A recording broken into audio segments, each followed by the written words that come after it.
Hello, hello, hello, and welcome to Season 3 of Get It Off Your Chest, The Funny Side of Breast Cancer, with your host, Andrea Moulding, also known as Twinkle Tits. And we've got a fabulous show lined up for you today. Before I go any further, just want to give you a bit of an update on my cancer news. I've recently had a new nipple created by Leicester Royal Infirmary, so massive shout out to them. And I'm really looking forward to the show this week, so let's get into it. We've got a fabulous guest, the marvellous Dr. Jo Prendergast. She's a breast cancer survivor, she's a parent, she's a psychiatrist and a stand-up comedian. And I'm not sure which one of those is the hardest. And she hails all the way from Christchurch in New Zealand. Is that right? Yes, that's absolutely right. Welcome, and thank you so much for coming on the show.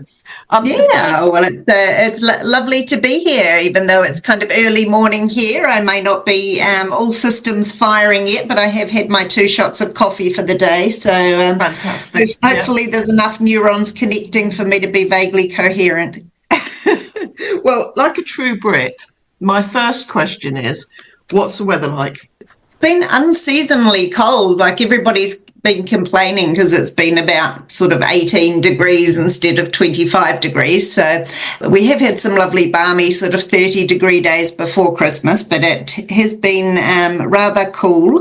But I must say that being a hot flush victim these days, that quite cool weather is actually wonderful for me, and 30-degree days are an absolute nightmare. So I'm probably kind of going, yay, 15 degrees, whereas other people are going, what a nightmare. So, the closest I've ever been to New Zealand is Manuka honey and watching Lord of the Rings. So, right, okay, you've kind of got the best of it anyway.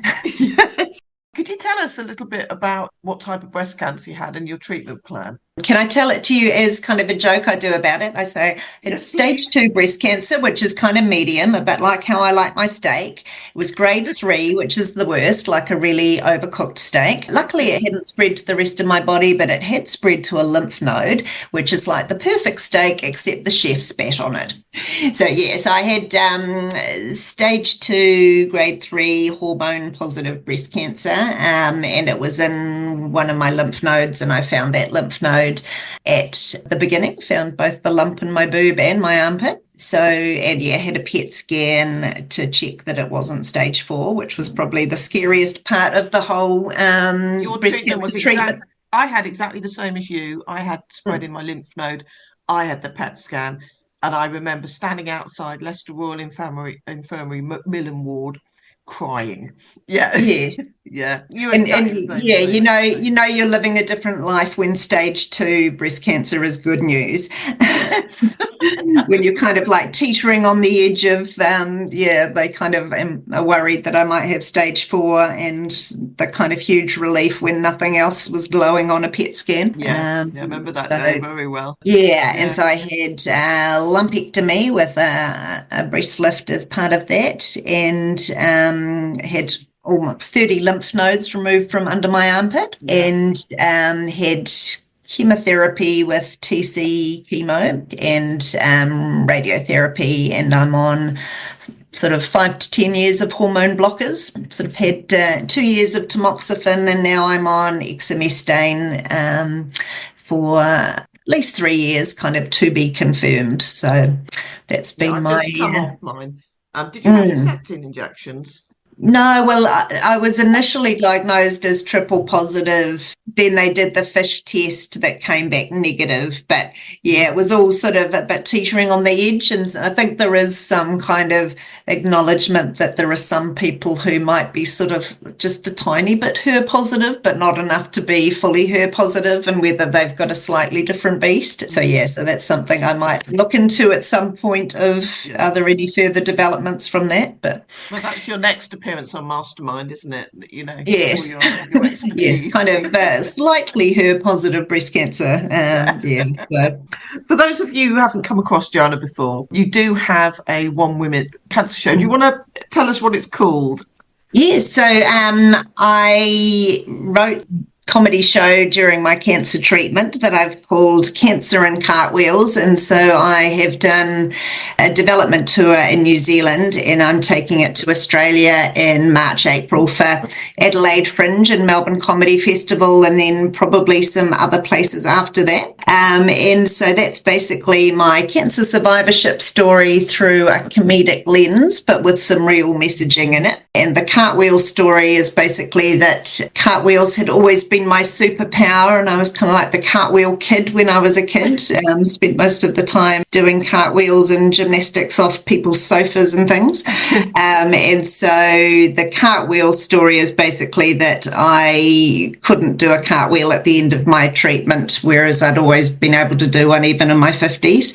And so getting my cartwheels back was part of my recovery from cancer treatment. So that's a sort of light-hearted, silly kind of subplot in the show. So that's and also it's a nice alliteration, cancer and cartwheels. So that was another reason. The video, the little kind of teaser video with you doing cartwheels with a pink background, being chased by I suppose a bit of cancer. It was really great. I got a friend who's a graphic designer to kind of make me kind of cancer as a cartoon to chase me, so he had a lot of fun doing that video.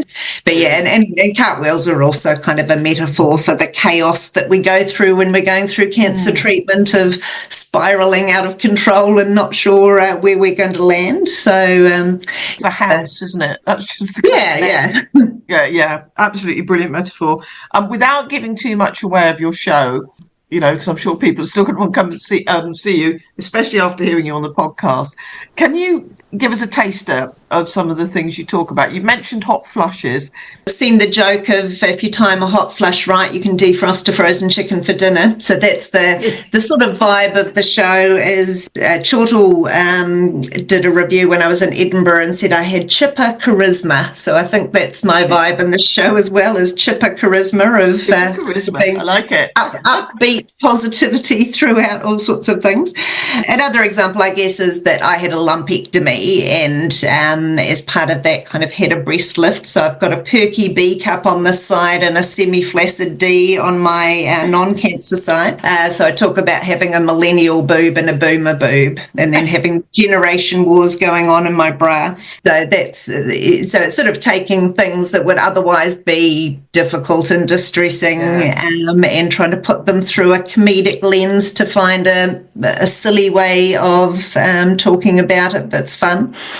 Didn't you say on one of the videos I saw that you said you had a D-flaccid boob, and one of the male comedians you spoke to thought it was a dick joke? Yeah, because he looked at, because I talk about sort of a perky B cup and a semi-flaccid D, and he went, "Is semi-flaccid D a dick joke?" And I went, I hadn't even thought about semi-flaccid D being a dick joke. I guess it could be, but so for, I think some guys, pretty much anything can be a dick joke, but obviously that was immediately where his mind went to. I've just had nipple reconstruction surgery. Although it looks a bit of a kind of horror show at the moment with solvable stitches, I can see it's going to turn into a swan. And gravity is just pulling. Yes, it's kind of, so they're pointing in different, sort of talk about kind of, I've got one nipple pointing out at an angle, so it's like I've got a lazy eye. It's kind of one nipple off to the side. But it was interesting because I drove home after one of the shows giving my mother-in-law a ride home, and she's never talked to me about her breast cancer before, but she was kind of talking very openly about how she's never really got over the disfiguration of her breast cancer surgery. And I think by my talking very openly about it on stage, it kind of opened up that option for her to go, oh, yeah, me too. I've kind of had that experience. And I do quite a big bit about vaginal atrophy, which was something I'd never heard about. Even though I'm a doctor, vaginal atrophy didn't seem to be part of my med school syllabus when I went to med school. A friend going through breast cancer said her oncologist thinks that she had vaginal atrophy, and I went, what is this horrible thing, And then so I looked it up, and then suddenly kind of 15 minutes of comedy started to write itself. I've got a vagina funeral service where 10 men do short speeches about their memories. Kind of, oh yeah, my name's Josh Evans, worked with Jo's Vagina in the hospitality industry. She had a full life, packed in as much as she could. Jo's Vagina loved to host. Her motto was, there's always room for one more. So that's the kind of, so sort of lots of silly innuendo of people kind of have sort of vagina workouts kind of at the gym, going around different vagina dilator sizes and pulling out the bath plug and towing light vehicles to try and kind of build up your vagina wall muscle. And and sort of talk about vaginal atrophy being, do you remember that old-fashioned prank, short sheeting the bed, where you kind of fold the sheet in half, tuck it in, and then the friend can only get halfway in? So I say vaginal atrophy is basically when your vagina's been short sheeted by God. So that's kind of the tone of, never in a million years, if you'd kind of said to me a decade ago that I'd be up on stage doing comedy about vaginal atrophy, I would have gone, no way. But yet here we are. It's important, isn't it? There's so few words for vaginas compared to dicks. Yeah. It is so important, and nobody talks about it. Then he tell you you're going to go through the menopause when you're having chemo as a kind of aside. Just like, you might find you kind of suddenly in menopause, but don't worry about that. That'll be fine. Anyway, moving on. Yeah, exactly. Not kind of like, whoa, that's a lot. When even though I was 52 at the time that I had breast cancer, I was still having kind of 4 weekly periods very regularly. So so I kind of went suddenly into menopause, and it is a big shock to the system to suddenly be having kind of blazing hot flushes every 15 minutes and things. So oh god, walking around the house in a vest in the middle of winter. That's my big thing. Like, don't turn the heating on. I'm fine. We've all been there. I think we've had quite a few women come on the show talk about it.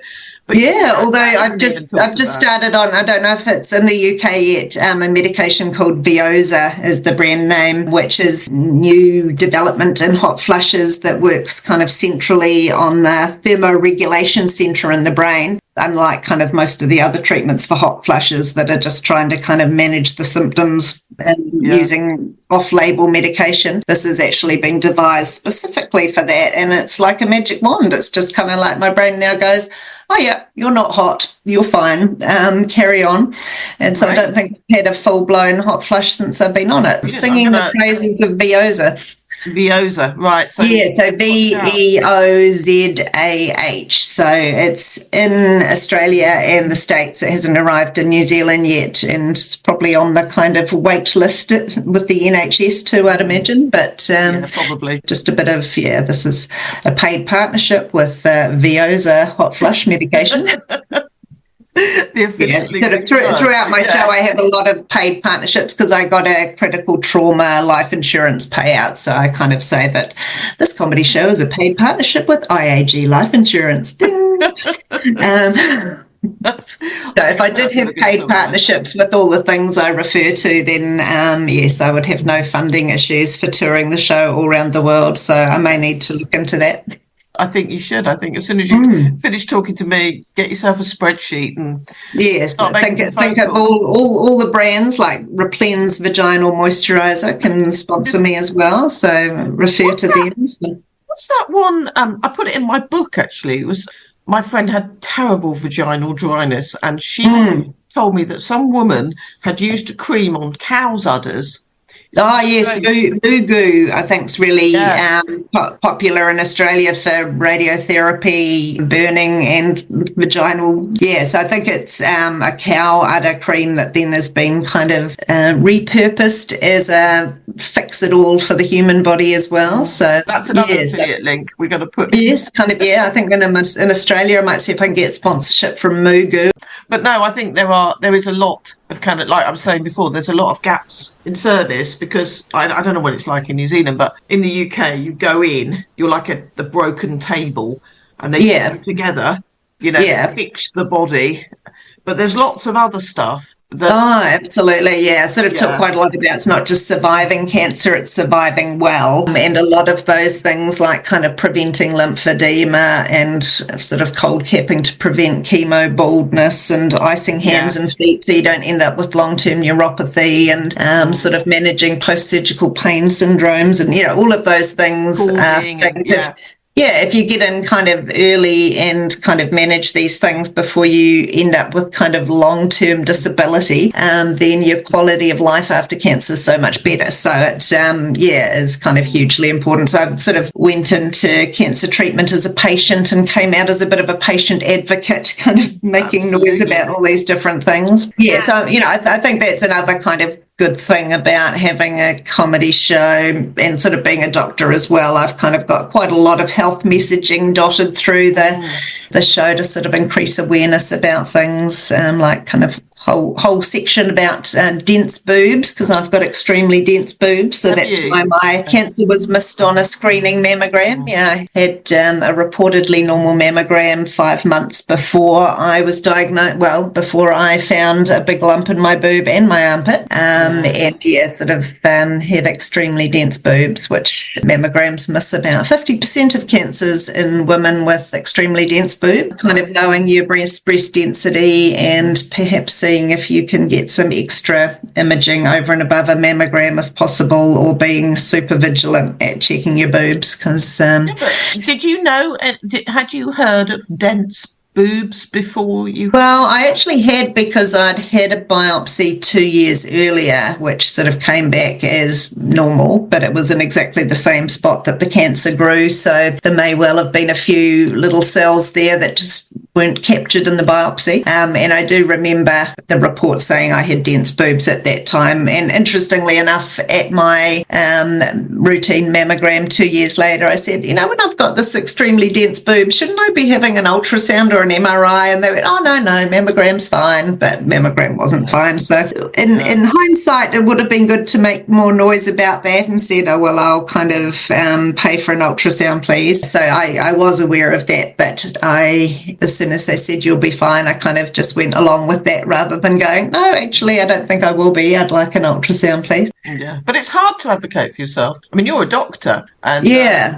I turn into like a 14-year-old child with my teacher when I go and see the doctor. Not now, I'm a total gobshite. Yeah, well, I found the doctors okay. It was actually kind of my breast nurse that I was having to locking horns with. Like I had very severe neuropathy, nerve pain all down my arm after surgery, and I kind of went along to her and I said, I'm on 240 milligrams of codeine. It's not touching the sides. I'm in absolute agony. Can I please have gabapentin for my nerve pain in my arm? She went, oh, no, we don't like to start gabapentin. It's addictive. And I went, hello, I'm on 240 milligrams of codeine here.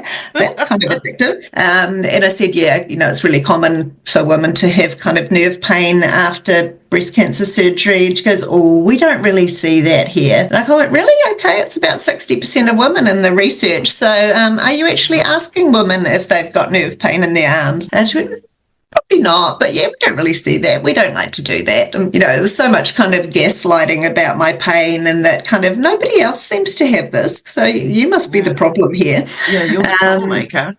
Oh, I know. So, and my mother, who's incredibly assertive, was with me at the time, and she went, whoa, that nurse really didn't listen to you, did she? So I called up my GP and said, can I have gabapentin? And he said, absolutely, I'll organise the script immediately. So, yes, I kind of divide and conquer. If you say no, I'll go elsewhere and get it anyway. But, that gave me a real insight, because I see quite a lot of women as a psychiatrist who have chronic pain and health conditions who are sort of always saying, people don't listen and people don't hear me and people don't believe me and people gaslight me about how severe my pain is. And I went, okay, I think I've just experienced that. It's absolutely an issue. So, yes. So that was probably one of the most challenging times for me, was that not being heard. But once you sort of get up on stage as a comedian with a microphone, being invisible and not heard is no longer an issue, kind of. So that's a real coping mechanism, not invisible in middle age when I'm up on stage with a microphone. So No, you've broken down some barriers, talking about cancer.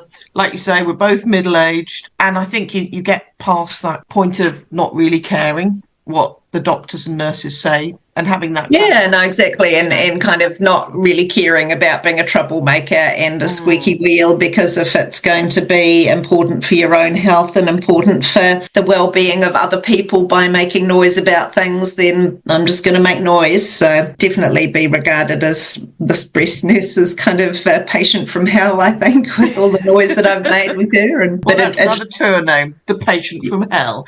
The patient from hell, yes. I was one of those patients. Yeah, I kind of showed up at my oncologist appointment with 2 A4 typed pages of questions and a proposed treatment flowchart that was fully referenced with the latest research. So I was definitely one of those patients, but she was very tolerant and worked through my whole kind of list of questions. I think that was a coping mechanism for me as well, to go into, as you say, you kind of were terrified of Google and went to the other extreme, whereas I was kind of, right, I'm going to find every single research article on this. I'm going to find out, I'm going to get an honorary kind of PhD in breast cancer by the end of this.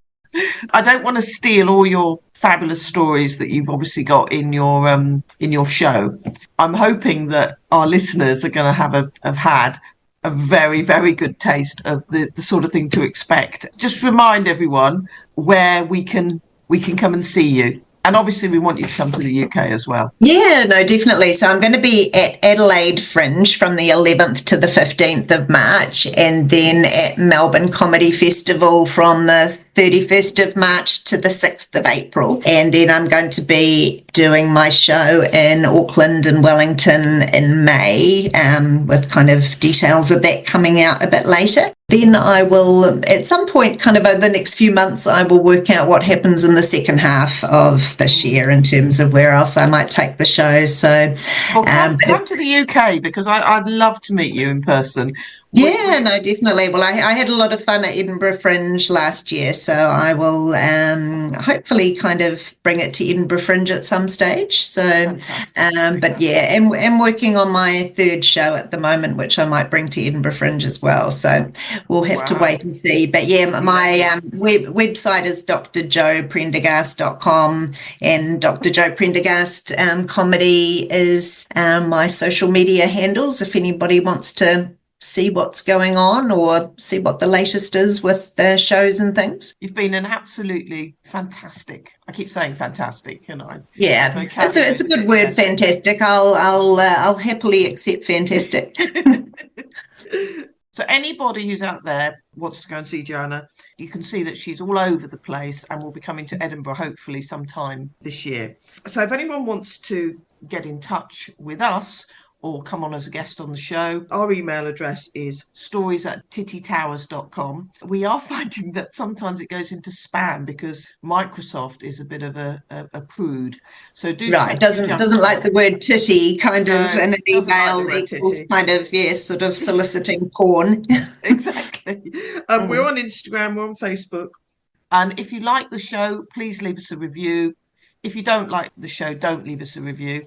And stay healthy and remember to check those boobs, and we will see you next time. Thank you so much to Joanna, and I'm looking forward to seeing you at the Fringe in the not too distant future. So thank you again for coming on.